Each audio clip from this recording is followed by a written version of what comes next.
grabar y vamos. Bien, muy buenas tardes para todos y todas. Son las 3 de la tarde del sábado 26 de septiembre del año 2020. Mi nombre es Andrés Jiménez, soy el director, el coordinador del Seminario de Literatura Infantil y Juvenil de Pereira, LIJPE, que en este año 2020 justamente alcanza su cuarta versión. Este evento es organizado por la Fundación para la Cultura, la Ciencia y la Tecnología, FUC, una organización sin ánimo de lucro de la ciudad de Pereira, con 53 años de existencia y de trabajo social en la ciudad y en la región. El evento cuenta además con el apoyo del Programa Nacional de Concertación Cultural del Ministerio de Cultura de Colombia, ya por tercer año consecutivo, del Programa Municipal de Concertación Cultural de la Secretaría de Cultura de Pereira, lo mismo durante las últimas 3 ediciones, y en esta ocasión nos acompaña también la empresa de energía de Pereira por segundo año consecutivo como patrocinadora. Así que un gusto para mí conectarme con ustedes desde el corazón de las montañas cafeteras, donde ya tuvimos el gusto de tener a Marta el año pasado, ¿no? Viniste y nos visitaste. Sí, el año pasado, que parece otra vida, pero sí, ¿qué tal el año pasado? Entonces no me vas a dejar mentir acerca de que el lugar desde el cual les estamos hablando aquí en Pereira, Colombia, es un lugar con unas montañas muy hermosas. Ay, bellísimo. Con un, Verde, yo pienso en color verde casi, verde esmeralda, es bellísimo, Pereira. así es, así son nuestras montañas, Marta, verde, esmeralda y muy bonito. Qué bueno que puedas volver, ojalá pronto, vamos a ver cómo. ¿Ah? A comer uchuvas, dice aquí. ¡Ay, sí, por favor! Este es el momento del seminario en el que vamos a hacer una pequeña pausa para hacer una apreciación a las uchuvas, que son las cosas las frutas más deliciosas del mundo. Y ya luego discutiremos con Adolfo Córdoba sobre las variedades de frutas en América Latina, pero ya. En todo caso, ya saben que cuando vengan a Colombia, por favor, hay que comer uchuvas, aquellos de ustedes que se conectan con nosotros desde otros lugares. Muy bien. Como les decía, hoy es un gusto tener conmigo a una querida amiga y gran escritora de México, que es Marta Riva Palacio. Yo hoy decidí un poco saltarme como el protocolo, o un poco no decidí saltarme el protocolo del todo y no leer la reseña que tenemos allí en LIJPE sobre ella, sino que quisiera presentarla de la manera en que yo la veo. Para mí, Marta es una persona que viene de otro planeta. Sus ojos nos ven, nos comprenden, nos entienden con tal asombro, con tal belleza, que es lo único que se me ocurre decirles. Es como si Marta hubiera venido de otro planeta. Su Ay, escritura, gracias. su escritura es bellísima, poética, lírica, incluso su prosa tiene un ritmo y una manera de moverse que recuerdan un montón a la poesía. Yo he amado libros suyos como Lunática, el cual tengo aquí muy orgullosamente guardado en mi biblioteca, firmado por ella. Orfeo, el de Buenas noches, Laica. Hablo solamente de lo que he leído, de lo que he podido encontrar aquí a mano, pero sé que tienes muchos más libros, Marta, que seguro serán tan hermosos como los que acabo de mencionar. Leí también El pequeño elefante transneptuniano, que me encantó un montón, y el libro de los haikus también me gustó. Ahí ya Ay, no, termino Andrés, tú. muchas gracias. Esas son tus obras incompletas según mi memoria, pero ahí queda faltando un montón. Y bueno, es un privilegio tenerte aquí con nosotros. Ya vamos siendo casi 200 personas aquí en la sala de Zoom. Seguramente se seguirán uniendo más y muchas más lo verán todavía más adelante en YouTube cuando lo subamos. Así que, Marta, te dejo con tu público. Muchas gracias por haber aceptado nuestra invitación y un honor tenerte acá. No, muchísimas gracias Andrés y a todo el equipo de LIJPE por tenerme ahí. Es muy bonito saber que hay tal vez bueno, no tal vez, que aunque sea virtualmente una parte mía está ahí, con esas montañas verdes bellísimas y con todos ustedes, ¿no? Qué gusto. Y pues bueno, para empezar, tengo aquí mis notas, para no Permíteme, Marta, que perderme. se me olvidó un detalle importante y ya te dejo ahora sí con la No, plata. sí, claro. Y es el siguiente, y es cómo funciona la plataforma para la gente que se une hoy. Ah, sí. Lo primero es que hay una caja que es la caja del chat, que les pedimos que usen de una manera lo más racional y sensata posible, como entendemos que quieran presentarse, contarnos de dónde vienen. Una vez empiece la charla, por favor, intentemos usarla solamente para cosas muy precisas, para que esto no esté todo el tiempo saliendo, saliendo, saliendo, saliendo. Si vemos que se pone muy loco, seguramente lo desactivaremos temporalmente y lo activaremos al final para que puedan de nuevo ofrecer sus saludos, sus agradecimientos, todo lo demás. El lugar donde van las preguntas es en la caja de preguntas y respuestas, que seguramente Marta nos permitirá abrir al final de la charla un espacio para preguntas.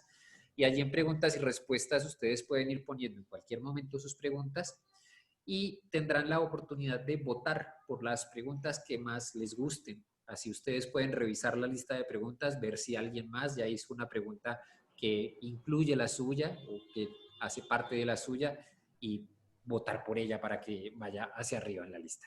Eso es todo lo que quería contarles. Disfruten la charla. Ahora sí, Marta, todo tuyo.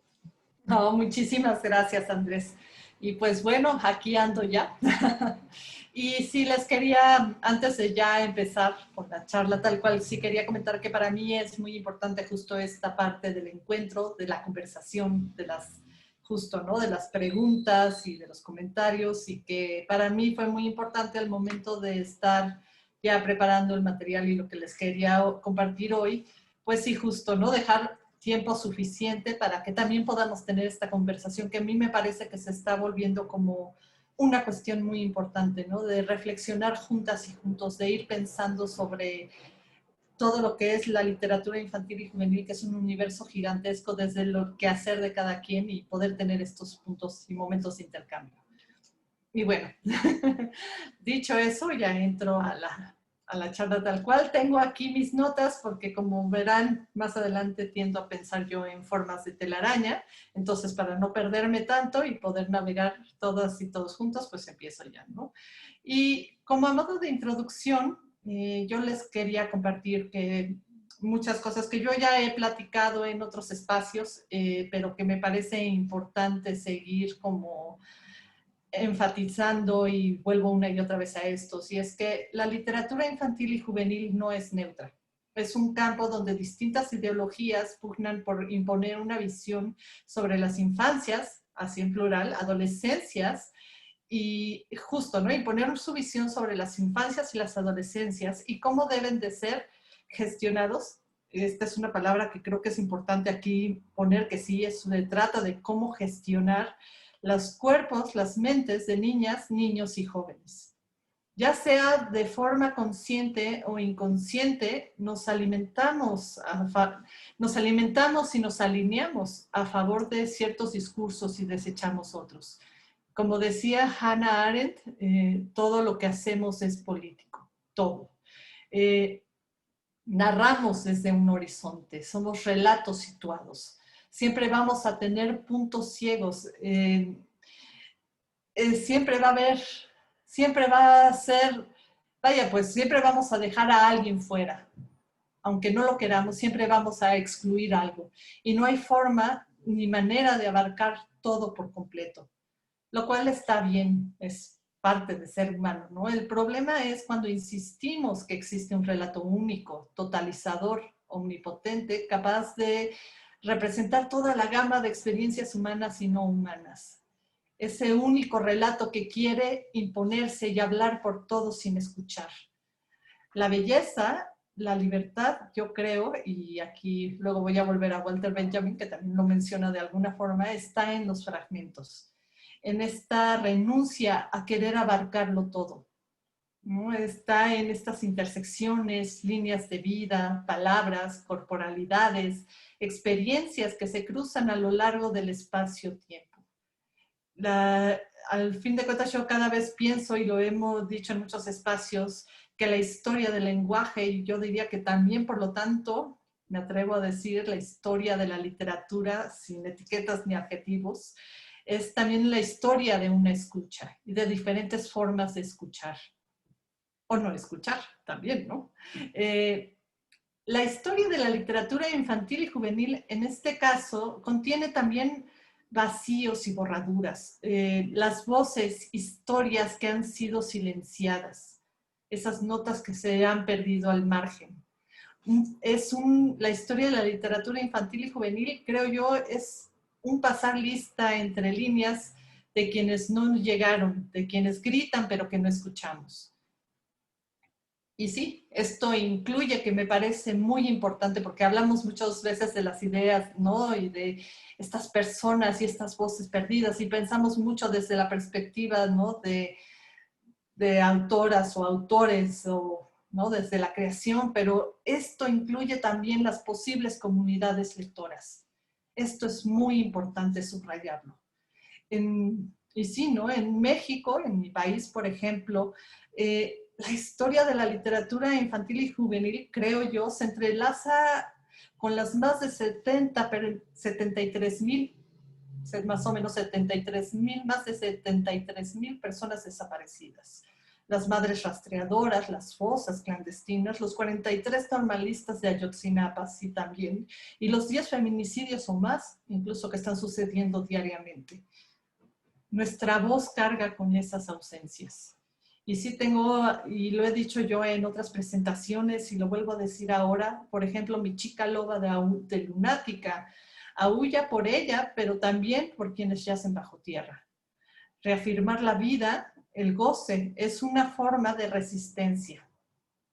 Esta palabra resistencia es una palabra que diré mucho hoy, así que si de repente quieren, pueden hacer el juego de, ¿no? De ir marcándome cuántas veces lo digo y ya, bueno, esa fue una maroma que hice ahí en mi cabeza, perdón.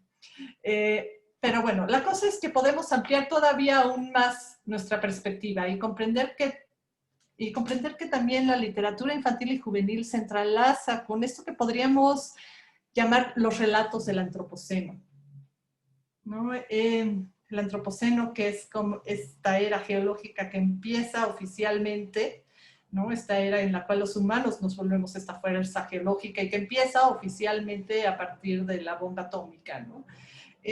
Pero la cosa es que esta historia de la LIG es un pequeño, diminuto fragmento también de la historia de la vida en la Tierra. Es un testimonio, quizás, de nuestra relación con las personas no humanas que comparten el planeta con nosotras y nosotros.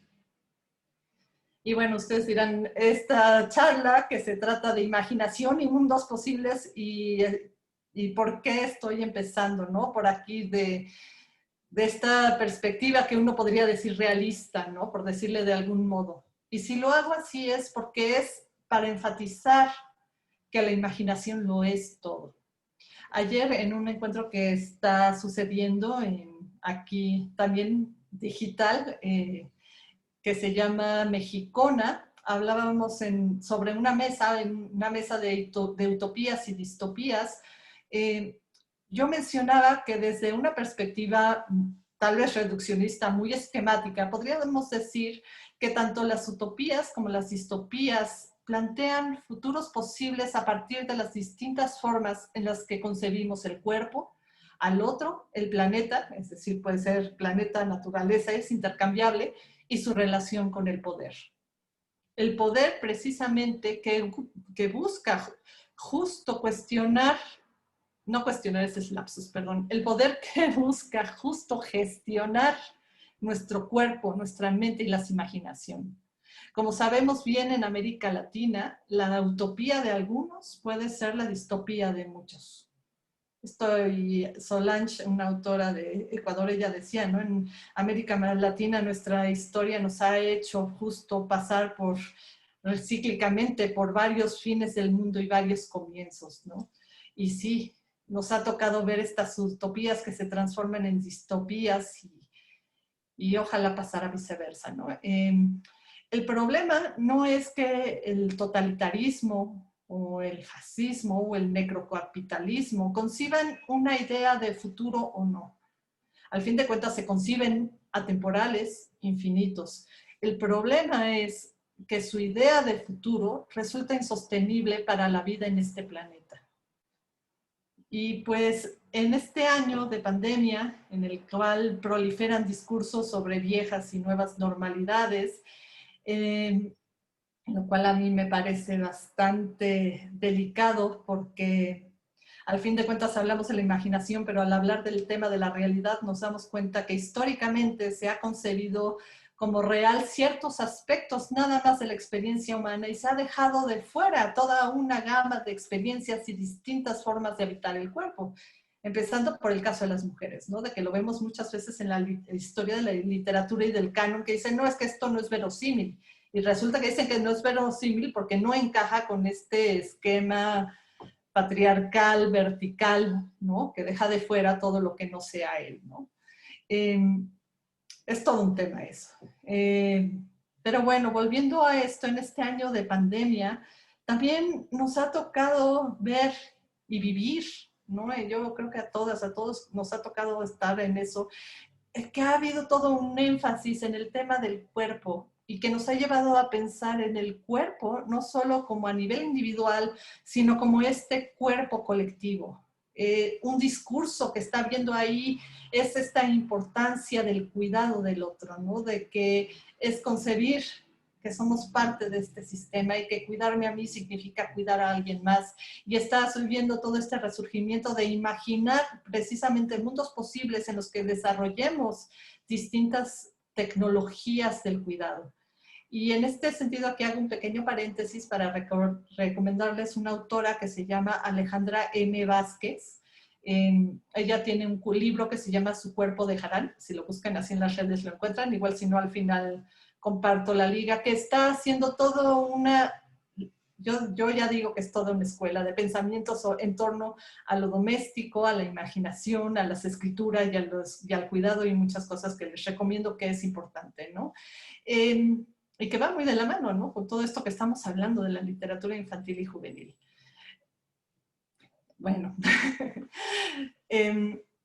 entonces en este momento que estamos en esta cuestión de la pandemia, en el que también nos está tocando, ¿no? El ver nuestras relaciones interpersonales, muchas veces, como decíamos Andrés y yo al principio, mediadas por la pantalla, como asumidos, ¿no? Este juego de palabra entre Zoom y ser consumidos y asumidos por la pantalla, ¿no?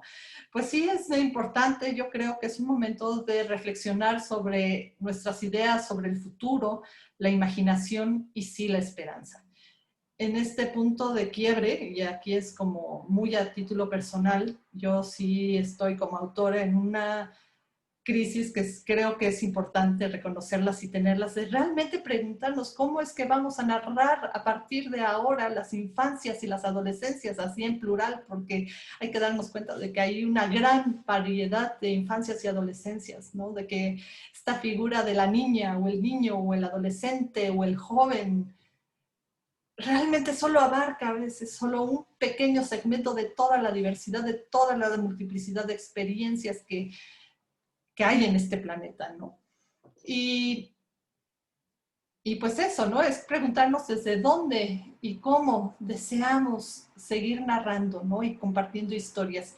Y aquí, Andrés, si me hacen el favor de compartir la primera imagen. Por supuesto, Marta. Mari, ayuda con la primera imagen. Muchas gracias. Una imagen que, como verán, me tomó muchas horas de hacer.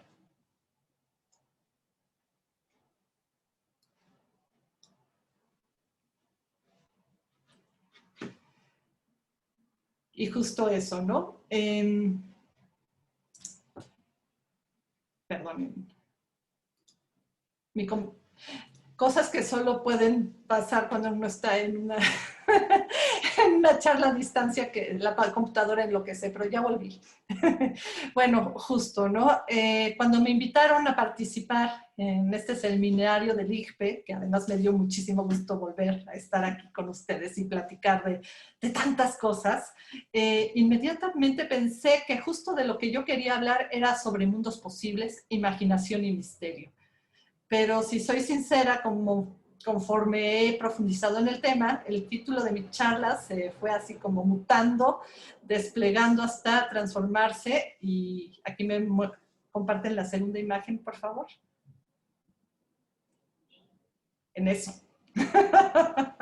Una red que yo digo tentacular, enmaraña, en la que la mayoría de las veces soy la mosca y no la araña. como podrán ver, así es como Marta piensa a veces. Y bueno, en estos meses, por diferentes motivos, he vuelto una y otra vez al libro de Seguir con el problema de Donna Haraway. Y a través de Donna Haraway, a una autora que me parece muy interesante, antropóloga, Anat Singh, y que ella hace una pregunta fundamental: ¿cómo habitar un planeta herido? Donna Haraway habla de la importancia de pensar juntas, de pensar juntos, de pensar con, de ser con. Importa qué historias generan historias, qué ideas generan nuevas ideas.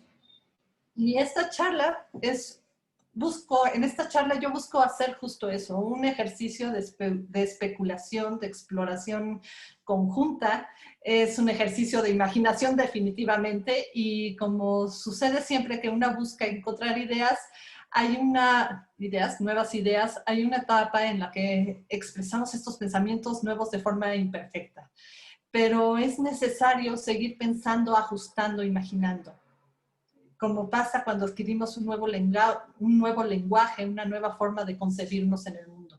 Entonces, para aclarar esa telaraña, ¿no?, y un poco mis ideas y no quedar atrapada en mis propios pensamientos, hice un pequeño video, es una viñeta casi, que en realidad funciona como un prólogo a lo que ya es la siguiente parte de esta charla. Es una composición interespecie. Las voces son de los grillos que comparten casa conmigo. Y pues, si me hacen el favor, Mariana, de poner el pequeño video.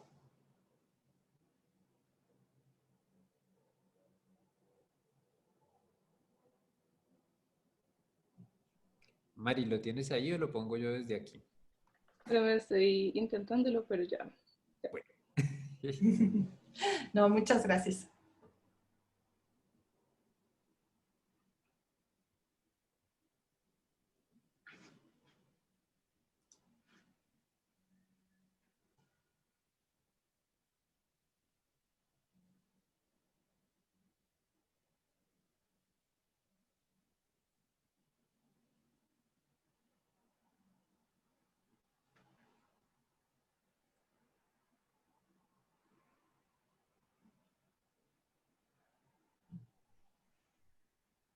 Mari, creo que no le compartiste el sonido.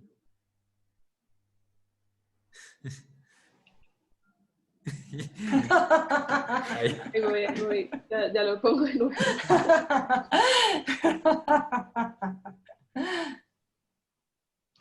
Bueno, hablábamos justo de cómo es que hay que ir perfeccionando las ideas, aclarando, pues lo mismo pasa a veces con los videos. Muchas gracias, Mariana.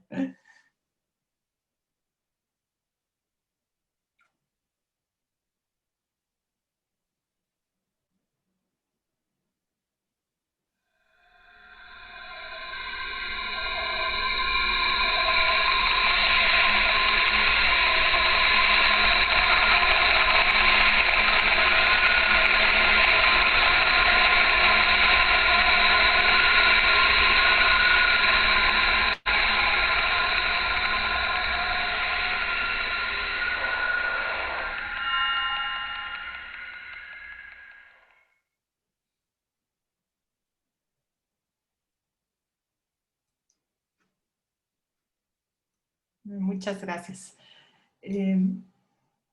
La oruga y Alicia se miraron un rato en silencio. Al fin, la oruga se quitó el narguil de la boca y se dirigió a Alicia con su voz lánguida y soñolienta. ¿Quién eres tú? No era esta una pregunta alentadora para iniciar una conversación. Alicia, un poco intimidada, contestó: pues yo ahora mismo, señora, ni lo sé. Sí sé quién era cuando me levanté esta mañana, pero debo de haber cambiado muchas veces desde entonces. ¿Qué quieres decir con eso? Explícate. Me temo no poder, señora, porque como ve, ya no soy yo. No lo veo, dijo la oruga. Temo no poder exponerlo con mayor claridad, porque para empezar, ni yo misma lo comprendo, y el cambiar tantas veces de tamaño en un solo día es desconcertante. ¿No lo es? Bueno, tal vez aún no lo sea para usted, dijo Alicia, pero ya verá el día en que se vuelva crisálida y luego con el tiempo mariposa. Entonces supongo que todo lo verá un poco raro, ¿no? Ni una pizca, dijo la oruga. Y pues sí, averiguar quiénes somos en realidad no es cosa fácil, ¿no? Este diálogo entre Alicia y la oruga engloba muchas de las ideas que han estado rondando por mi cabeza en estos meses. El tiempo humano de Alicia se entrelaza con el tiempo del insecto, oruga. Para la oruga, la metamorfosis, perdón, un cuerpo que muta es lo normal. Entre pensar el cuerpo como algo estático y concebirlo como proceso, coexisten de forma simultánea una gran variedad de mundos posibles.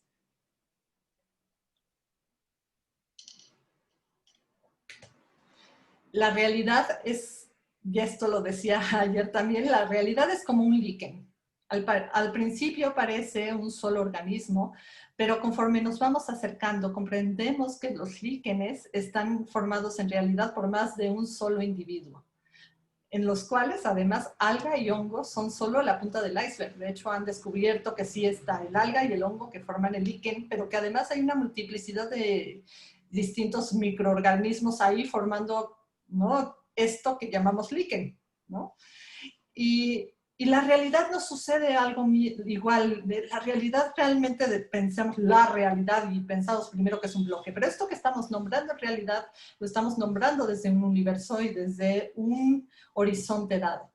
Pero además vamos acercándonos más y más y más al tema de la realidad y nos damos cuenta de que la realidad tiene muchas capas. Por ejemplo, yo estoy ahorita hablando con ustedes, ¿no?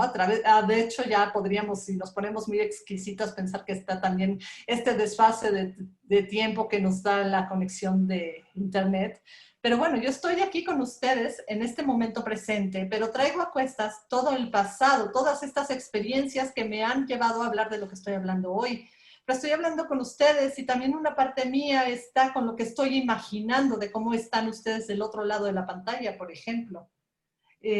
Estoy también yo con mis recuerdos, pero estos recuerdos no solo son recuerdos de hechos reales, como, ¿no? Si, no sé, ¿no? Como de qué comí hoy o dónde fui a caminar ayer. También están los recuerdos de mis sueños, de mis deseos, de las cosas, por ejemplo, que yo soñaba, imaginaba o deseaba, ¿no? A los 7 años. Todo eso está ahí integrado en esta experiencia que llamamos, ¿no?, la realidad. Así que volviendo a esta cuestión, justo, ¿no?, los icebergs. Mi inconsciente hoy está un poco mal portado, disculpen si cambio palabras y frases. La cosa es que en esta cuestión de los líquenes, por ejemplo, incluso la noción que tenemos de lo que es un individuo se encuentra en tela de juicio. Hay una autora, Lynn Margulis, que era una gran bióloga e investigadora, y que ella hizo todos estos estudios que ella hizo sobre la simbiosis, demostraron que esto que llamamos, por ejemplo, el cuerpo humano es en realidad un ecosistema. Flora, fauna microscópica que regula también nuestro metabolismo. Holobiontes, como nos llamaba Lynn Margulis, cuerpo, ecosistema, cuerpo, planeta. Hay más bacterias en nuestro organismo que estrellas en nuestra galaxia. Y esto no es Marta siendo poeta, esta es Marta citando a Merlin Sheldrake, que es un micólogo que sacó un libro que se llama Vida entrelazada, que habla sobre toda esta cuestión de los hongos y cómo se van formando junto con las raíces de los árboles, esto que a veces en inglés les llaman las Wood Wide Web, estas micorrizas, estas redes, que hagan de cuenta que así como vemos en Avatar y Pandora, pues esto sí sucede en el subsuelo, ¿no? De que se van formando estas redes en las cuales árboles, hongos y todo eso hay un intercambio ahí de información. Y Merlin Sheldrake diría, estas criaturas que somos cyborgs, ¿no? La historia de la vida ha resultado estar llena de colaboraciones e intercambios interespecie. Gaia es la simbiosis vista desde el espacio, nos dice Lynn Margulis. Y este vértigo, este encuentro con escalas que van más allá de la humana y que nos remiten a un tiempo profundo, cósmico, expande nuestra imaginación y tal vez, esperemos que sí, nos permite comprender que no podemos narrarlo todo.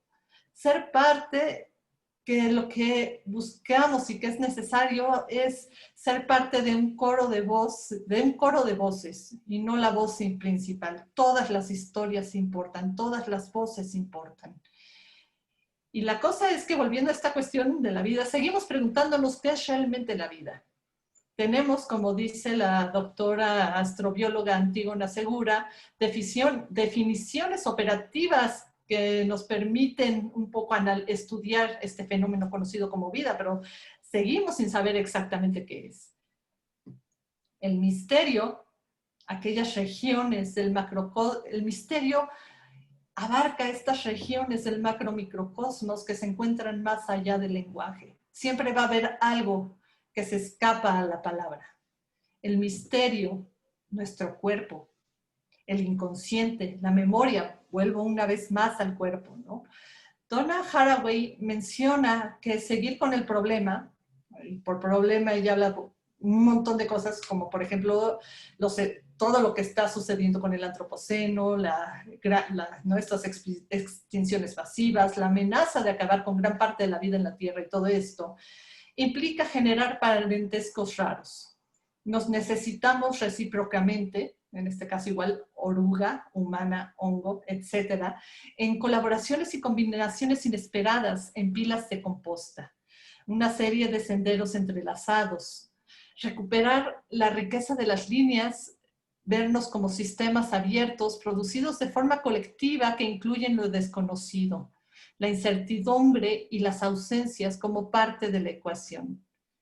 Estas voces relato que nos acompañan desde el principio de ese momento en el que cobramos conciencia de nosotras mismas, surge precisamente de esta composta. En su ensayo, el narrador, Walter Benjamin, en inglés se llama storyteller, en español es el narrador, Walter Benjamin menciona que la persona que narra toma prestada su autoridad de la muerte.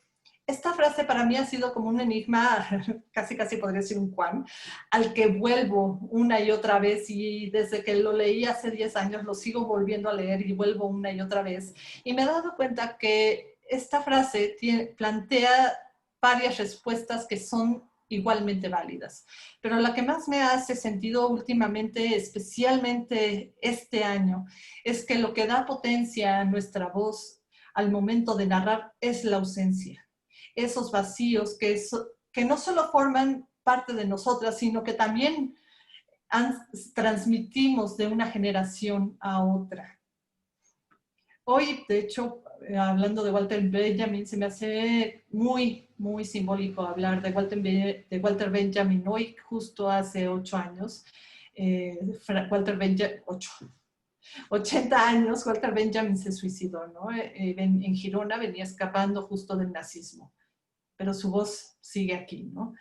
Y bueno, tal vez sienten que nos fuimos muy lejos del tema central, pero bueno, volvamos, sigamos la línea que conecta a Walter Benjamin y sus fragmentos con Donna Haraway, Úrsula K. Le Guin, y volvamos a la imaginación y más exactamente al tema del cuerpo que imagina.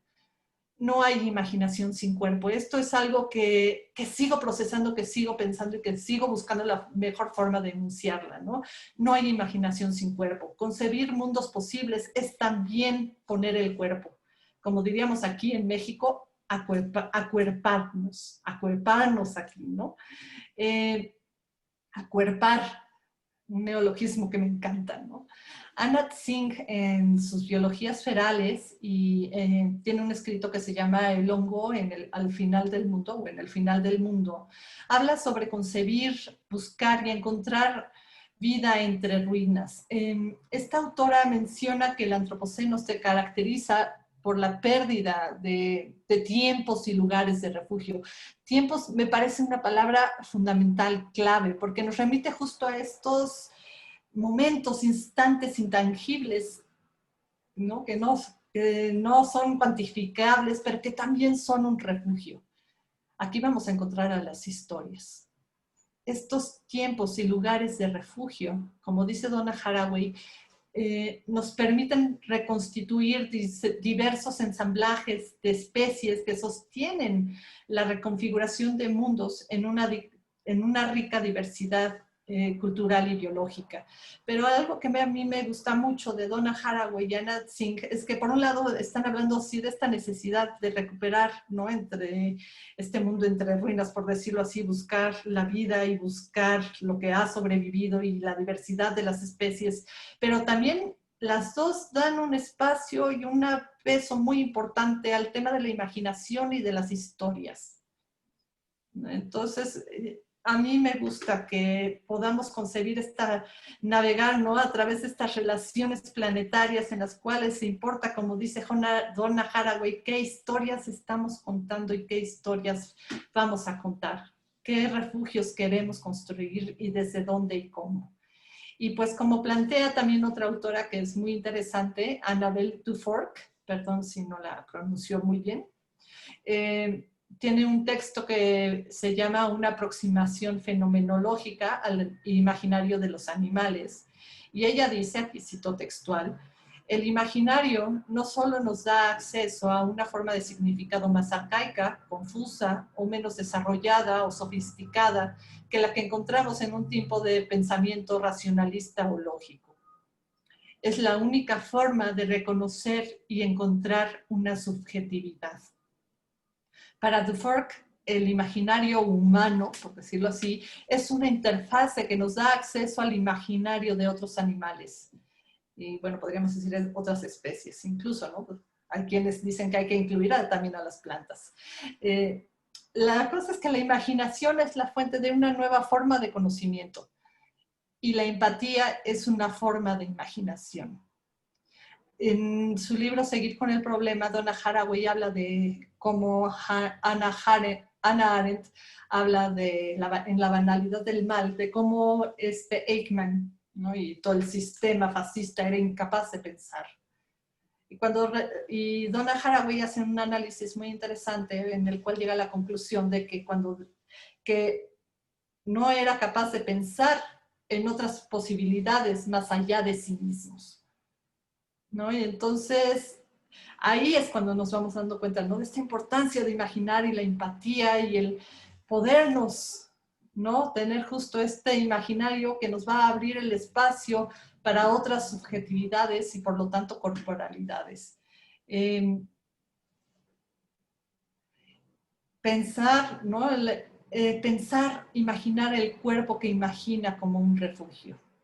Desde hace un tiempo esta noción de crear refugios que nos permitan concebir una gran diversidad de mundos posibles, más allá del paradigma dominante, se ha vuelto un eje central en mi exploración personal. Vuelvo ahí una y otra vez, crear refugios. Parece ya, este año ha sido como mi mantra, por decirlo así, ¿no? Acuerparme, estar presente, ¿no? En una entrevista sobre los mundos posibles del sonido, Salomé Boghelin, que es otra filósofa y que ya viene como desde toda esta parte del arte sonoro y la filosofía, menciona algo que a mí me parece muy interesante, ¿no?, que los mundos posibles sonoros del medio acústico son oídos como mundos donde coexistimos de forma recíproca y simultánea con cada cosa. Debemos escuchar ese espacio intermedio entre el humano y las cosas no humanas, componiendo la obra y el mundo juntos. El sonido para Salomé Boghelin es un cuerpo fluido que nos llena con nuestra propia forma, ¿no? Es un cuerpo fluido que nos llena con nuestra propia forma. La voz es sonido. Y siguiendo con este ejercicio de especulación, no podríamos decir, yo sí creo, que también el lenguaje evocativo, este lenguaje evocativo cuya importancia ya ha subrayado en varios espacios Michel Petit, la voz que nos narra, contiene en forma de relato, fluye y también llena nuestro cuerpo con nuestra propia forma. Este narrar y pensar la voz y el lenguaje como sonido nos remite inmediatamente al cuerpo. Este cuerpo que al ser llenada con esta voz que narra, que puede ser nuestra propia voz, y que nos llena con nuestra propia forma y nos transporta a toda esta diversidad y gamas de mundos posibles. Y pues resulta que a veces si nos centramos únicamente en esta perspectiva conservadora, vertical, de ver la infancia y la juventud, vemos, por ejemplo, que se concibe esta infancia como algo incorpóreo, ¿no? Casi, casi niñas, niños igual angelitos.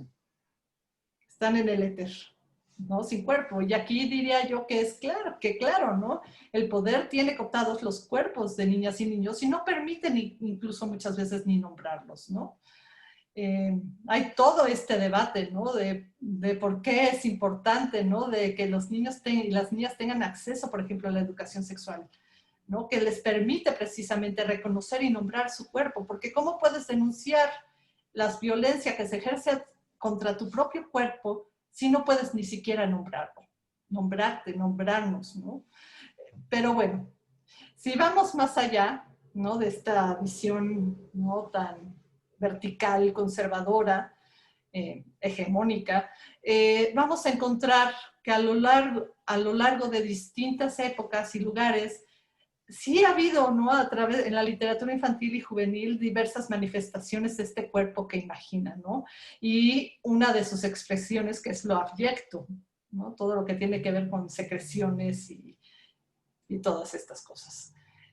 Hablando de lo abyecto, un ejercicio muy interesante sobre cómo volverlo a retomar en la literatura infantil y juvenil moderna, yo recomiendo toda esta serie de Jaime Alfonso Sandoval del mundo umbrío, ¿no? Y que juega con las... Ay, perdón, ahorita se me fue el nombre, ¿no? Pero las globulratas y muchas cosas más. Pero bueno, la novela, ¿no? Toda esta saga de Jaime Alfonso Sandoval es mucho más que eso, se las recomiendo mucho. Cierro el paréntesis. Y la cosa es que eso, ¿no? Hemos visto que hay diferentes expresiones, ¿no? De este cuerpo que imagina. Alicia en el País de las Maravillas es, por supuesto, una de ellas, por eso comencé con este episodio, ¿no? De la oruga, y que luego la oruga le dice, come de un lado, te hace más grande y te come más chica, y entonces es bellísimo cómo Alicia tiene que ir aprendiendo a regular cuánto comer de un lado y cuánto del otro para llegar a la estatura indicada, ¿no? Pero también están los otros mitos y leyendas y por supuesto todos los cuentos de hadas, ¿no? Ya no los decía Bruno Bettelheim, pero lo volvemos a reafirmar aquí, ¿no? Entrar al tema del cuerpo en los cuentos de hadas es sumergirse precisamente en esta composta de criaturas terranas de las que habla Donna Haraway, ¿no? Es una maraña en la que se establece toda una serie de parentescos improbables que pueden ser, que parecen, más que pueden, parecen ser regidos por dos principios.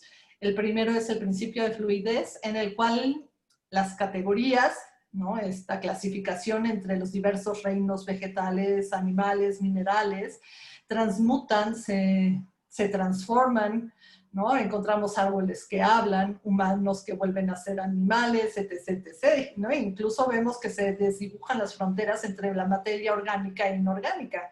Y así encontramos que es una de mis personajes, yo le digo que es un personaje, ¿no? Que es uno de mis personajes favoritos, que es la casa de Baba Yaga, ¿no? De la tradición de los cuentos de hadas rusos, que es esta casa maravillosa, que es una casa híbrida con patas de gallina que danza en círculos dentro de una cerca, ¿no? De calaveras. Es todo lo que está ahí, ¿no? El símbolo, ¿no? Y de que le tienes que pedir a la casa que por favor se quede quieta para poder subir, ¿no? Es una cosa maravillosa la casa de Baba Yaga. Hablando de fluidez y de cómo se van trastocando categorías, bueno, es bellísima. Y el segundo principio es la permeabilidad, ¿no? Las barreras entre diversas temporalidades, dimensiones, ¿no? Entre el mundo de los espíritus y el mundo de los humanos, son permeables. No hay distinción clara entre lo sobrenatural y lo natural. Y entonces, en los cuentos de hadas, vemos, ¿no? Que se refuerza esta idea de que el cuerpo es proceso. Metamorfosis constante, me cuesta decir esa palabra. No, pero es proceso, metamorfosis constante. Algo que es importante decir es que esto, cuando estas cuestiones de fluidez, permeabilidad, estos principios. También, por ejemplo, Freud los analiza en Tótem y Tabú cuando habla de estas tres cosmovisiones y habla del animismo, ¿no? Y vamos a ver que justo él dice que en los primeros momentos, ¿no?, de la humanidad en la que los seres humanos estábamos empezando a cobrar conciencia de dónde estábamos y quiénes éramos. Yo digo que seguimos en eso, pero bueno, Freud dice que ya estábamos más claros. La cosa es que él dice justo esto, ¿no? Que son estos dos principios que también están ahí, ¿no? Que es este mundo animado por criaturas y espíritus que habitan en todas las fuerzas naturales, ¿no? Pero bueno, volviendo al tema de los cuentos de hadas y de que el cuerpo es proceso y metamorfosis constante, en este universo, ¿no?, de los cuentos de hadas, lo anormal es el estancamiento, el statu quo. El cuerpo en los cuentos de hadas es un cuerpo anfibio que puede subsistir y sobrevivir perfectamente en universos y ambientes distintos a la vez, ¿no? Por eso yo creo que de los personajes por excelencia son las ranas, ¿no? Y tenemos estas corporalidades enloquecidas en las cuales el lobo se devora a Caperucita y a la abuela, pero cuando le abren la panza ellas salen vivas. Y incluso ha habido estos ejercicios que lo hemos visto, por ejemplo, desde el cine de Into the Woods, hacia el bosque, creo que es la traducción de la película, que también era obra de teatro, que hacen todo este ejercicio de imaginación de qué pasó con Caperucita en la panza, mientras estaba en la panza del lobo, ¿no? En estos espacios liminales, que es estar entre el ser y el no ser, ¿qué puede pasar, no? Y también un cuento que resulta muy ilustrativo, creo yo, es el, ¿no?, muy ilustrativo sobre todo este tema del cuerpo, la infancia y el poder, es Hansel y Gretel, ¿no? Y entonces nos encontramos al pobre de Hansel encerrado en esta jaula por la bruja que lo ha puesto en engorda para comérselo, ¿no? Hansel, dentro de este confinamiento, cautiverio, necesita encontrar estrategias para sobrevivir, que le permitan sobrevivir la violencia que se ejerce sobre su cuerpo. Se usa este huesito de pollo para hacer creer a la bruja que sigue flaco y que por lo tanto no puede ser devorado. Este ejercicio, esta metáfora, ¿no?, esta de Hansel y Gretel, ¿no?, y especialmente esta cuestión de Hansel, la bruja y el cuerpo de Hansel, creo que es una reflexión, refleja muy a fondo de muchas veces cómo viven, ¿no?, niñas y niños el estar en un cuerpo, en un sistema adultocentrista en el cual les dicen que tienen que dejarse besar, por ejemplo, o besar a gente que no quieren, en el cual hay como todo este constante mensaje, ¿no?, que vamos recibiendo muchas veces desde niñas y niños, de que tu cuerpo no te pertenece, sino te pertenece a quien está por encima de ti, ¿no? ¿No? Y entonces es como, un poco como digo en Lunática, es este habitar en un planeta de gigantes, ¿no?, que pueden o no quitarte el aguijón. Y como nos muestra, por ejemplo, Roald Dahl en Matilda, por supuesto también están todas estas estrategias que vamos haciendo al principio tal vez inconsciente, aunque no las podamos nombrar, para poder volver a habitar nuestro cuerpo y decir, aquí estoy y no me voy. Y este es mi cuerpo y esta es mi voz. Y ojalá lo logremos siempre, ¿no? Pero bueno, la cosa es que volviendo a este ejercicio de especulación, espero no estarlos perdiendo tanto, trazo una línea entre lo que platicaba precisamente sobre la complejidad de la vida y los líquenes y la simbiosis, con este cuerpo que imagina dentro de un cuento de hadas, ¿no? Lo dije muy enredado, lo vuelvo a decir otra vez, ¿no? Este ejercicio, ¿no?, de trazar una línea entre lo que dije de la vida y los líquenes y este cuerpo que imagina dentro de los cuentos de hadas. Los relatos también son organismos híbridos que migran, mutan y establecen relaciones simbióticas entre sí.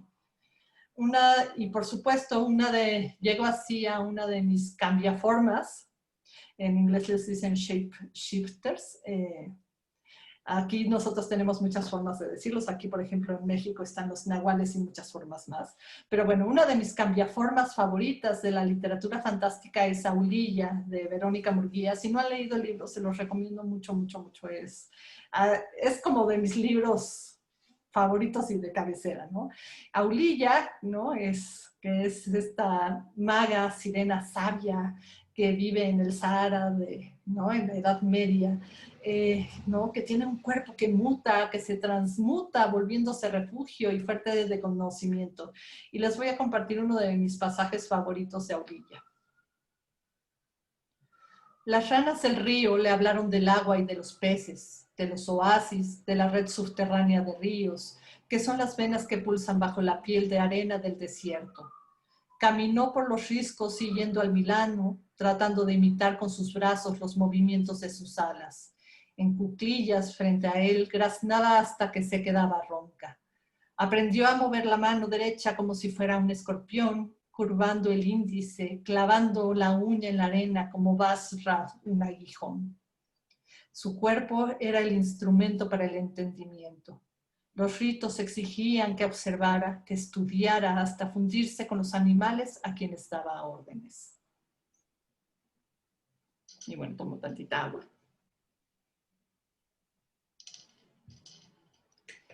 Y pues llego así ya como a la tercera parte de esta charla, que es Mundos Posibles, la esperanza.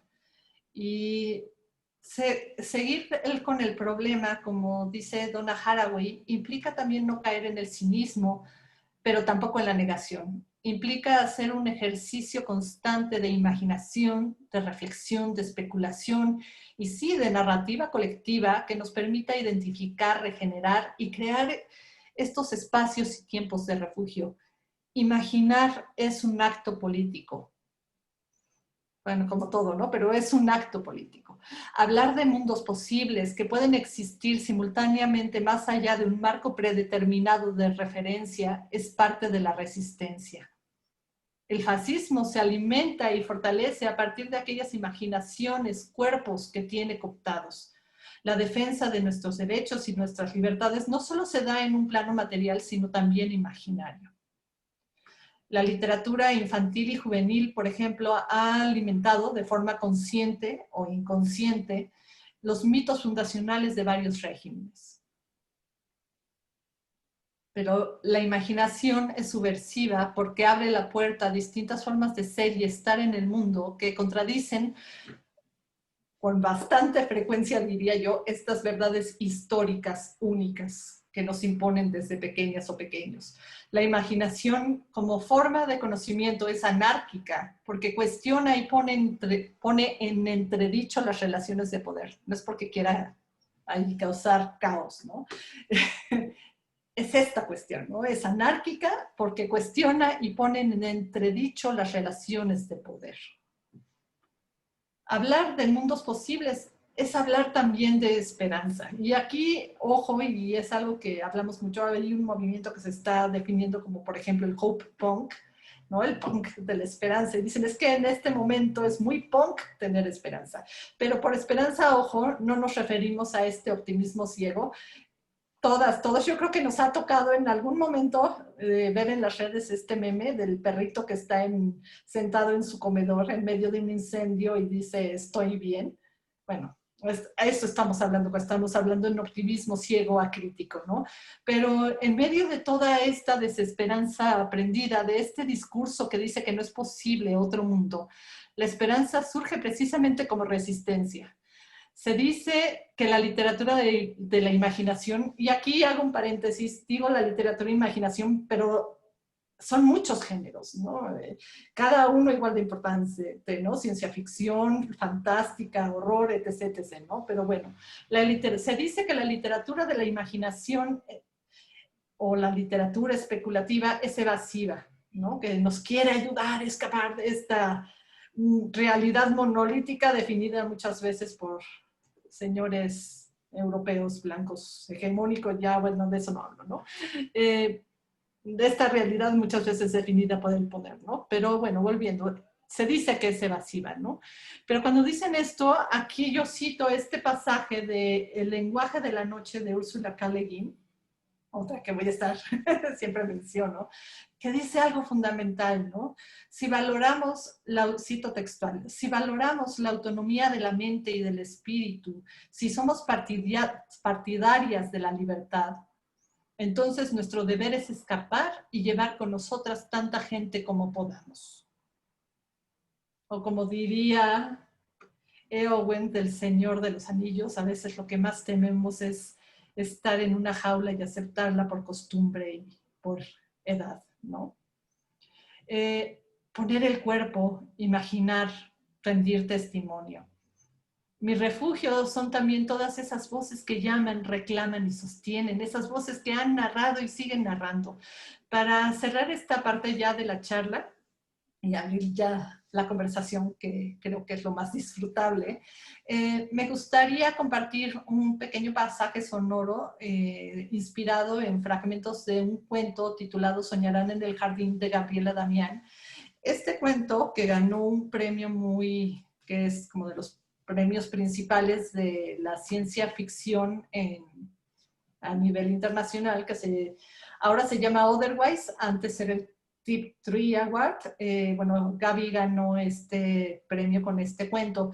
Y es un cuento en el cual nos está abriendo justo este espacio de rendir testimonios, sí, pero llevarnos a imaginar y preguntarnos cómo sería, ¿no? ¿Cómo sería un mundo en el cual, por ejemplo, ya no hubiera feminicidios? ¿Cómo sería este mundo? ¿No? Poder concebir un mundo en el cual podamos existir, ¿no? Y estar aquí sin el miedo de desaparecer o morir, ¿no? Y pues, Mariana, un favor, ¿me ponen el audio ya para pasar después a la conversación? Entonces, este es un audio.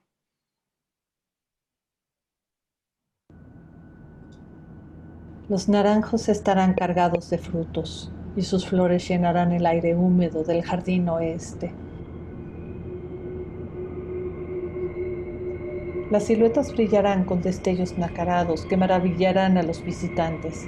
Estarán hechas, como todos los viejos trucos, de luces y espejos, un complejo mecanismo que permanecerá oculto para los visitantes. Por encontrarse al aire libre, poseerán una sutil transparencia que de repente permitirá ver el paisaje a través de ellas, pero incluso al mirarlas más de cerca se apreciarán sus definidos rasgos, parecerán sólidas, vivas. Bajo un árbol estarán las que estudian, moviéndose de un lado a otro las que juegan, sentadas sobre la hierba las que conversan con otras. Al moverse demasiado rápido emitirán un tenue resplandor que dejará tras su paso una breve estela luminosa.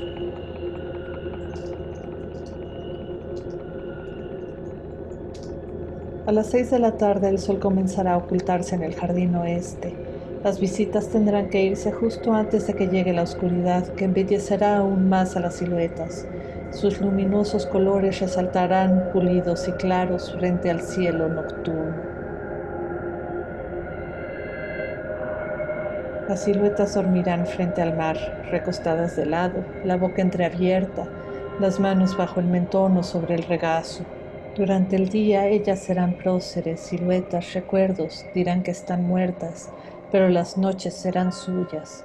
Construirán lo que les quitaron, soñarán en el jardín con su futuro.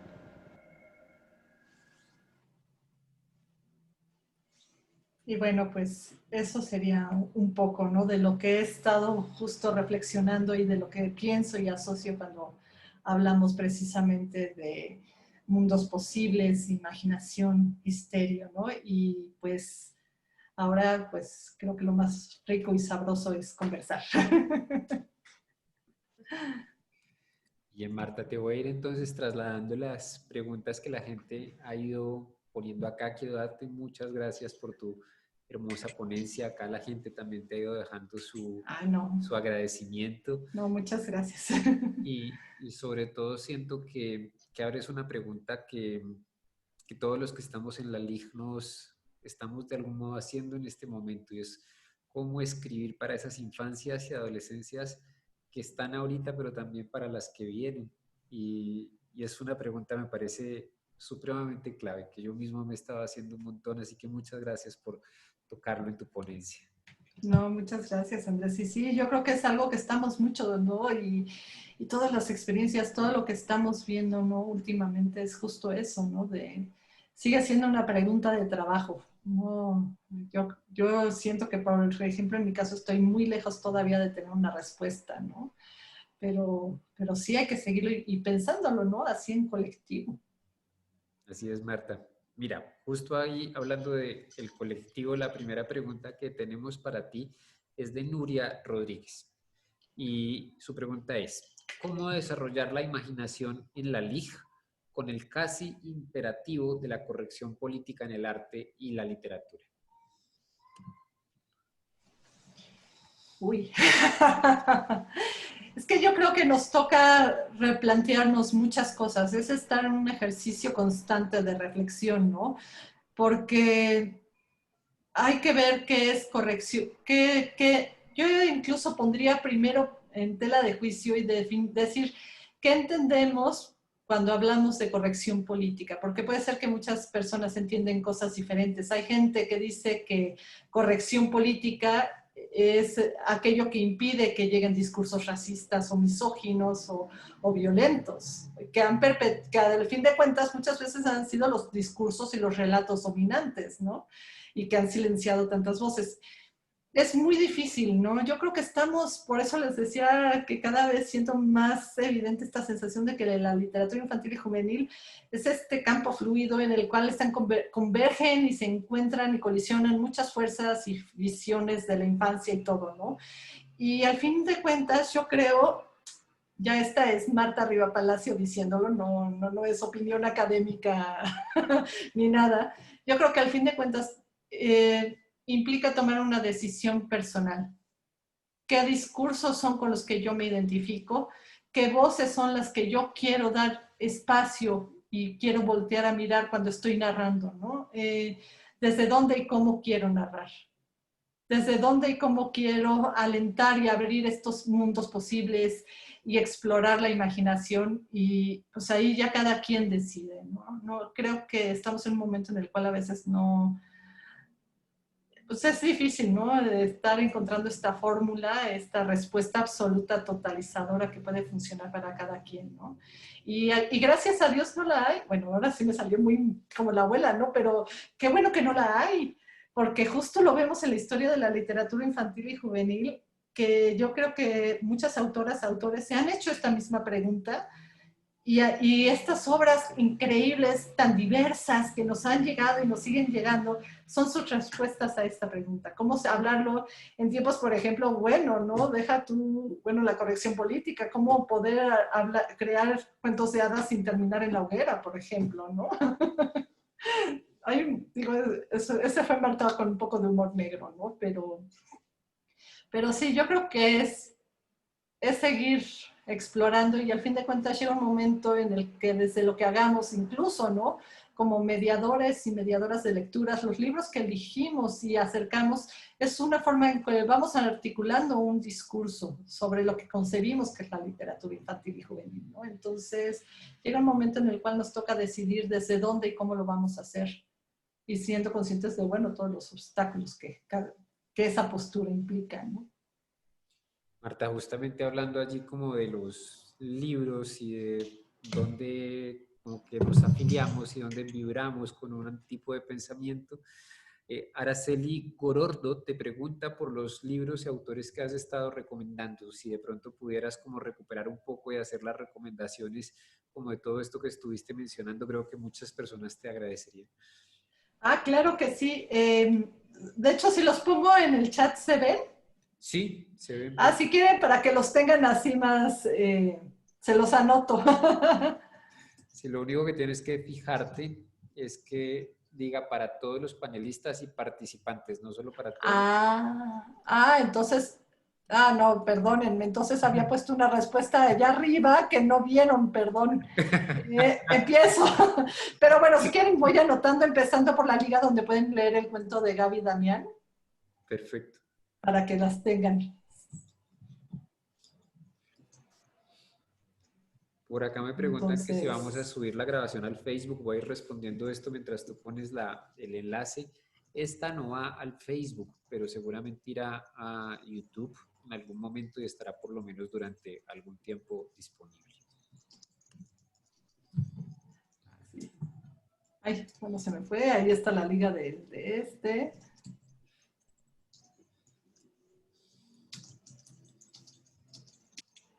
Creo que la editorial es Conosoni, la de Donna.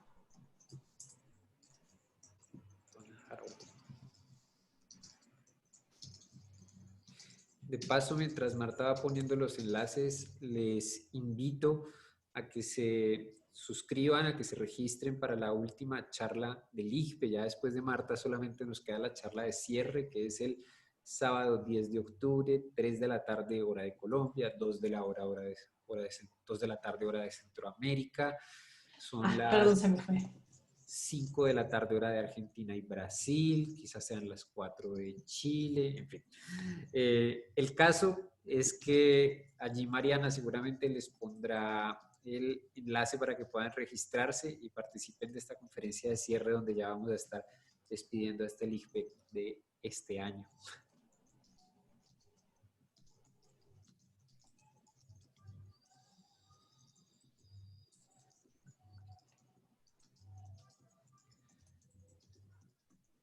Dos horas más que en Colombia, en Chile. Entonces, misma hora de Argentina y Brasil en Chile.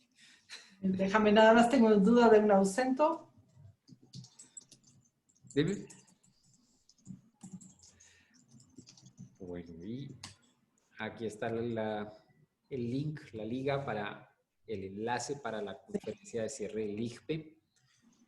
Y Aulilla, súper recomendado Aulilla, también de mis favoritos. Sí, sí, es hermosa Aulilla.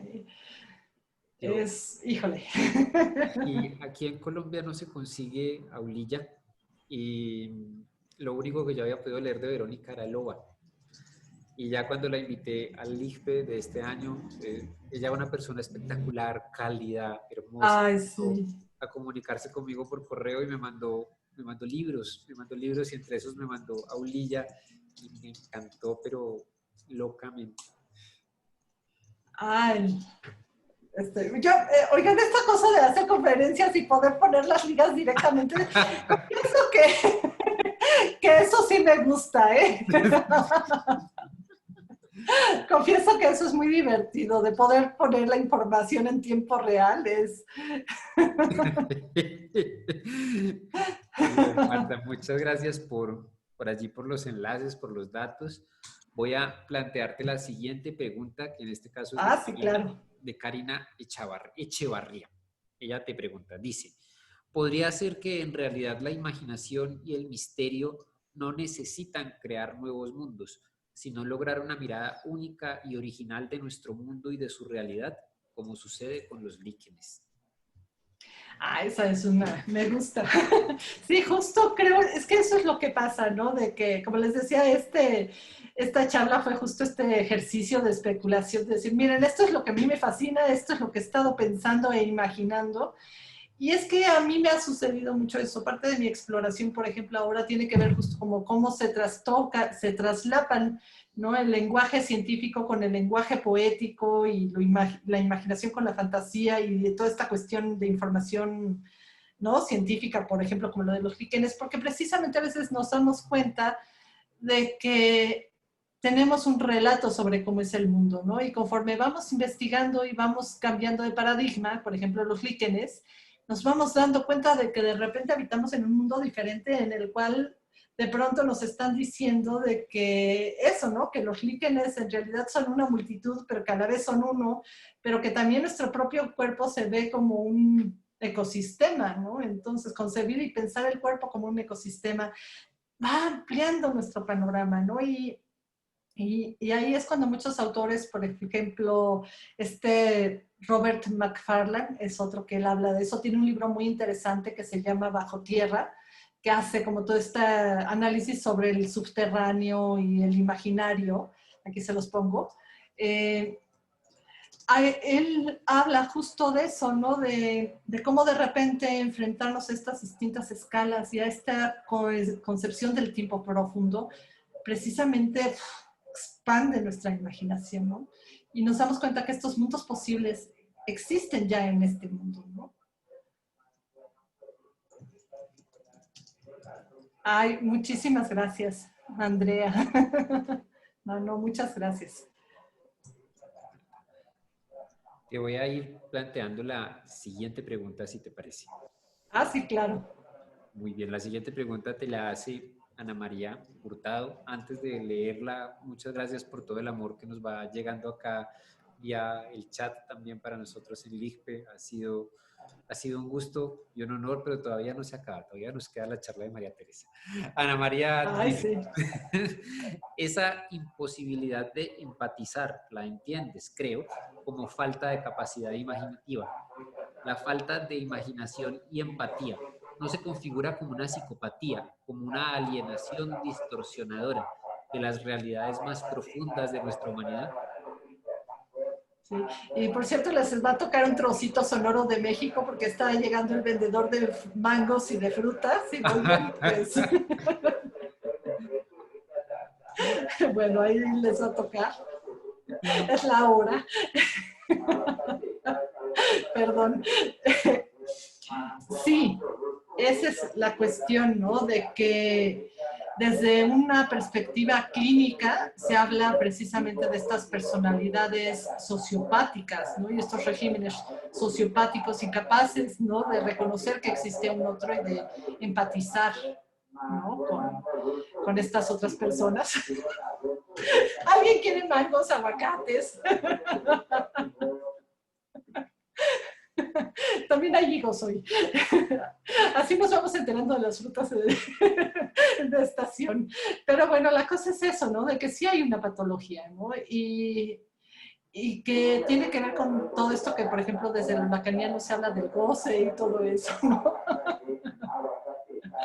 Que por cierto en Colombia me tocó los boceadores, pero eran paltas, ¿no? Son paltas los aguacates. Acá son aguacates también, paltas son en Chile y en Perú. Ay, no, ya me estoy. Bueno, pero bueno, sí, respondiendo a la pregunta, sí, ¿no? Hay toda esta escisión y patología que tiene que ver ya con estas cuestiones de la sociopatía y del goce, ¿no? Y los higos. Mientras les pongo lo de Bajo Tierra de Robert McFarlane. Es que va toda la cuadra, entonces.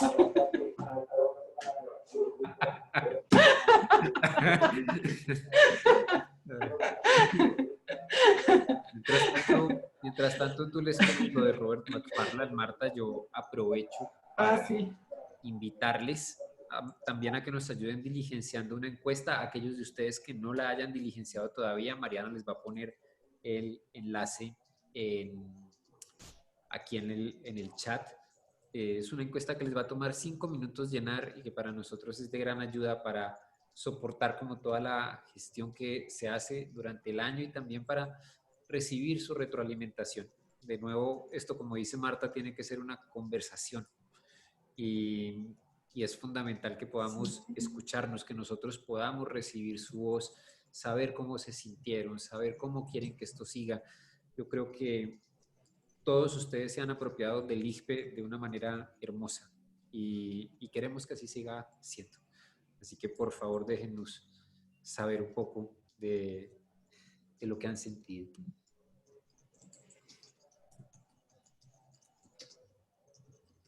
Ahí ya les pongo a la liga.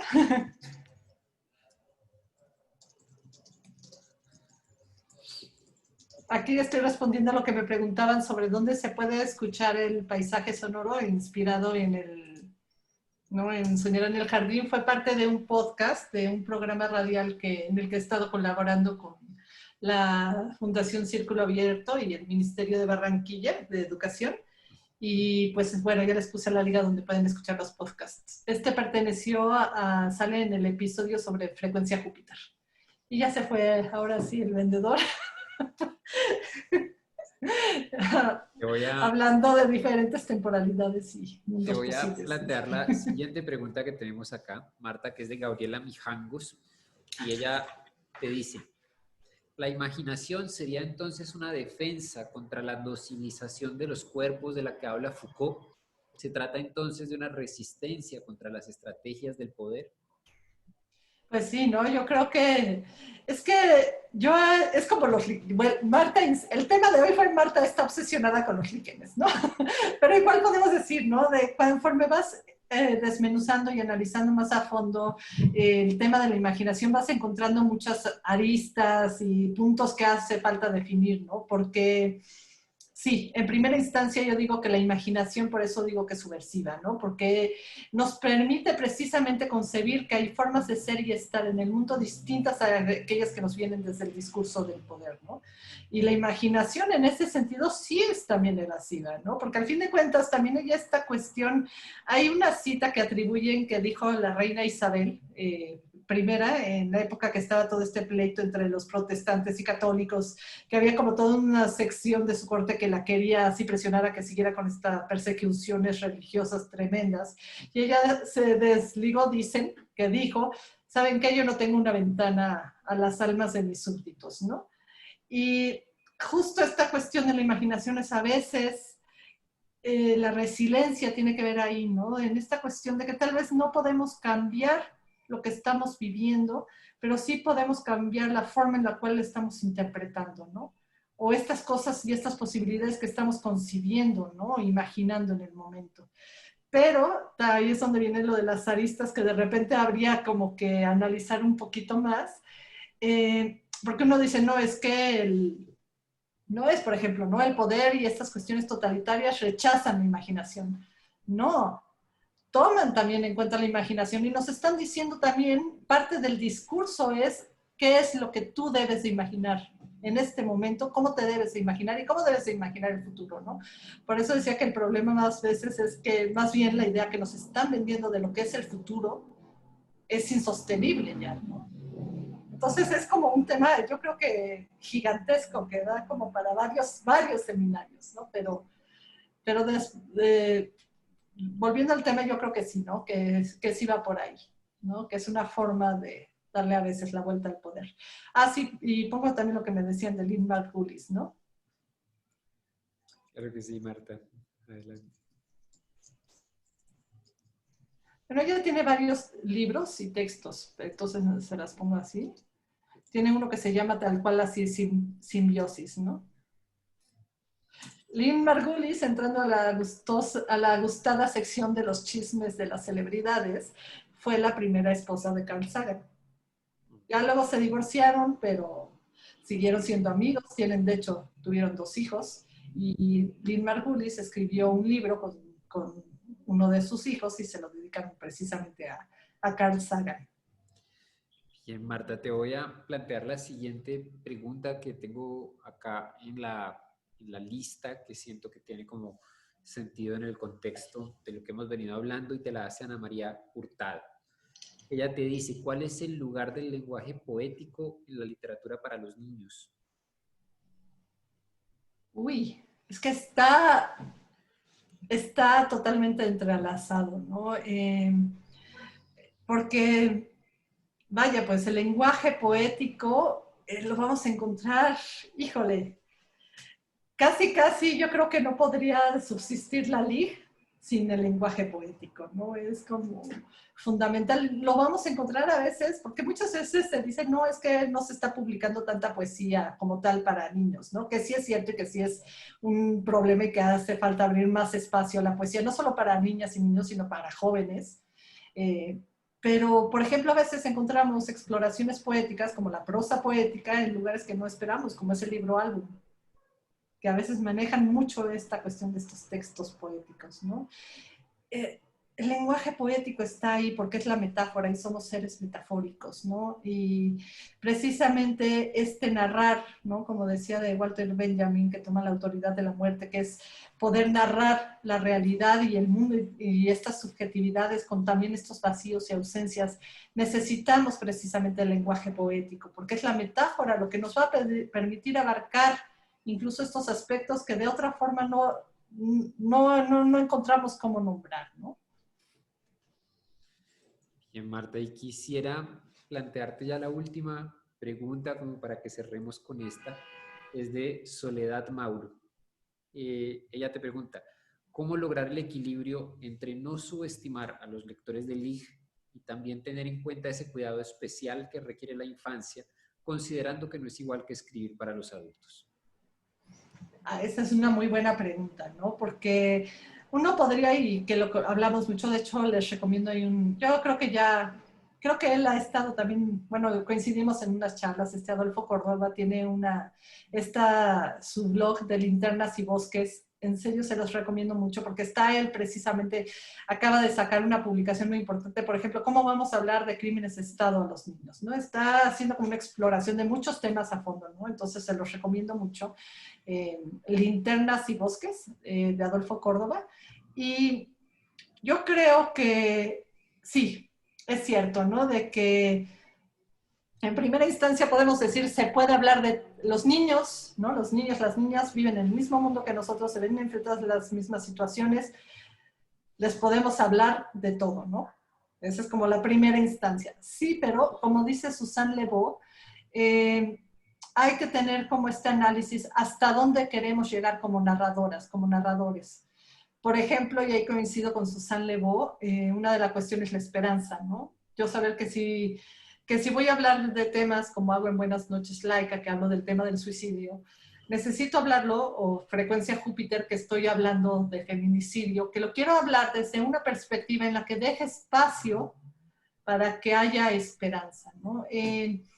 Yo creo que más que, bueno, esto es como a nivel personal, es asumir la responsabilidad de lo que vas a hablar. Por ejemplo, en mi caso, decidir que si yo quiero hablar, como dicen las sirenas, que si voy a hablar sobre el tema de la muerte, desde dónde y cómo lo voy a hablar, para no lastimar, ¿no? Para dejar espacio para que a quien me estoy dirigiendo pueda procesar y elaborar y soñar y disfrutar también el relato, aunque haya momentos tristes, ¿no? Creo que un trabajo de la literatura infantil y juvenil que nos toca mucho es la cuestión de la escucha. Escuchar, ¿no? a las niñas, a los niños, a los jóvenes, cómo se expresan, cómo están realmente, escucharlos más allá de la idea que tenemos de cómo son. Y ir encontrando, porque por ejemplo, volviendo al tema, sí, podemos hablar, por ejemplo, de la muerte a niños pequeños o hasta adultos, ¿no? Pero no va a ser lo mismo cómo voy a abordar el tema de la muerte para, por ejemplo, niñas o niños de 6, 7 años que tienen todavía un pie en la fantasía y otro en la realidad, que todavía no hay una distinción clara entre otras cosas, o que ven la muerte como algo reversible, a cómo lo voy a hablar, por ejemplo, con una chica o un chico adolescente, ¿no? Entonces hay también toda una investigación de fondo que nos permite encontrar justo, ¿no? Las metáforas adecuadas para hablar de ciertos temas dependiendo de la edad. No sé si me expliqué, ¿no? Porque es un tema muy complejo. Podríamos hacer un seminario sobre todo esto nada más, ¿no? Bien, Marta. Y por último, el tema del LIGPE de este año, tal y como lo planteamos, era visiones de lo fantástico de las hadas a los robots. Y desde el principio pensé en ti como un poco desde los dos lados, pero sobre todo desde el lado de los robots y como de la exploración allí muy cercana a la ciencia ficción que haces, que de paso me parece muy, muy interesante porque es difícil, al menos en mi experiencia, encontrar ciencia ficción para niños y jóvenes en español que sea de calidad, ¿no? Como que se queda a veces en unos conceptos muy, muy cerrados. De nuevo, puede ser solo mi experiencia, es solo mi impresión. Pero quería preguntarte lo siguiente, como esta es mi pregunta de cierre para ti de esta conferencia. ¿Crees que los niños dentro de un siglo que van a estar viajando en naves intergalácticas van a seguir necesitando literatura? Y si van a seguir necesitándola, ¿cómo crees que sean esos libros para los niños que viajen en las naves? Ah, no, sí, definitivamente sí. la necesitamos, ¿no? Y por eso dicen, ¿no? Que la pérdida del lenguaje es una segunda muerte, ¿no? Y la pérdida de nuestras historias también, ¿no? Entonces, siempre necesitamos estar narrando y narrarnos. Híjole, pues me encantaría saber cómo van a ser esas historias, ¿no? Porque además, esas niñas, esos niños que van a estar viajando en naves, ¿no? Y que van a estar ahí contando ya y creando nuevas y escuchando nuevas historias, van a tener algo que yo les envidio mucho, que es una perspectiva más clara de lo que somos y fuimos en este momento histórico nosotras o nosotros, ¿no? Que van a poder decir, yo realmente tengo como curiosidad de cómo van a definir este periodo, así como hablábamos de Edad Media, Renacimiento, ¿cómo nos van a ver? cómo nos van a narrar, ¿no? ¿Qué tal vez qué leyendas van a hacer, a ver, o mitos van a surgir de este momento en el que nos encontramos, por ejemplo? Si va a haber una ruptura tan grande que va a ser como un segundo génesis o una segunda creación, Big Bang, que va a ser otra vez, ¿no? Y que, ¿qué va a pasar, no? Pues sí, sí me da muchísima curiosidad saber. Es un gran signo de interrogación que me gustaría seguir explorando. Muchas gracias, Marta, por haber jugado conmigo aquí en este ejercicio de futurología. Esperamos volverte a ver pronto en el LIGPE. Muchas gracias por habernos acompañado este año. Muchas gracias a todas las personas que nos acompañaron el día de hoy. Desde Colombia les deseamos una muy feliz tarde para ti también, Marta, en México. No, muchísimas gracias, Andrés. Muchas gracias a todas, a todos los que están ahí escuchando y viendo sus comentarios. En serio, muchísimas gracias por acompañarnos y escucharme. Y pues aquí seguimos narrando, imaginando y creando estas redes colectivas. Marta, un gran abrazo. Nos vemos pronto. Gracias. Bien, hasta luego a todos. Chao, Marta, muchas gracias. Bye, Mariana. Aquí súper fan, un abrazote.